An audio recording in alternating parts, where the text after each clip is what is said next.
Ang mabuting balita ng Panginoon ayon kay San Lucas.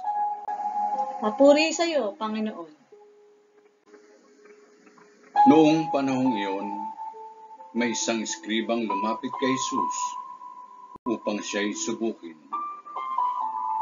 Guro, aniya, ano ang dapat kong gawin upang magkamit ng buhay na walang hanggan?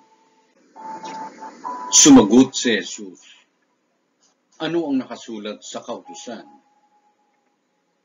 Ano ang nababasa mo roon? Tumugon siya, ibigin mo ang Panginoon mong Diyos ng buong puso, ng buong kaluluwa, ng buong lakas, at ng buong pag-iisip. At ibigin mo ang iyong kapwa, gaya ng iyong sarili. Tama ang sagot mo, wika ni Jesus. Gawin mo yan at mabubuhay ka.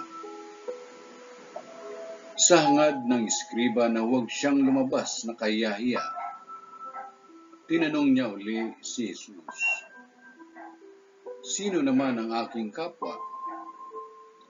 Sumagot si Jesus, may isang taong naglalakbay buhat sa Jerusalem, patungong Jericho.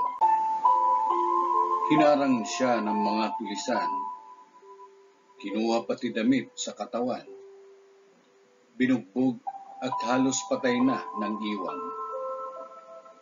Nagkataong dumaan doon ang isang saserdote at pagkakita sa taong nakandusay, siya'y lumihis at nagpatuloy ng kanyang lakad. Dumaan din ang isang Levita, ngunit tiningnan lamang niya ito at nagpatuloy ng kanyang lakad. Ngunit may isang Samaritanong naglalakbay na naparaan doon. Nakita niya ang hinarang at siya'y nahabag. Lumapit siya. Binusan ng langis at alak ang mga sugat nito at tinalian. Sakay sinakay ang tao sa kanyang sinasakyang hayop. Dinala sa bahay panuluyan at inalagaan doon. Kinabukasan, dumukot siya ng 2 denaryo, ibinigay sa may-ari ng bahay panuluyan at sinabi, alagaan mo siya at kung magkano man ang kakulangan niyan, babayaran ko sa aking pagbabalik.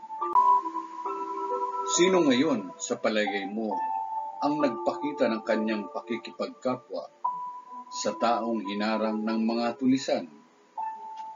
Tanong ni Jesus. Ang nagpakita ng habag sa kanya. Tugon ng eskriba.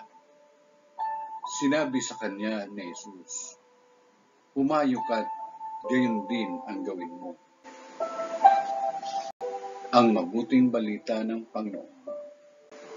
Pinupuri ka namin, Panginoong Jesucristo.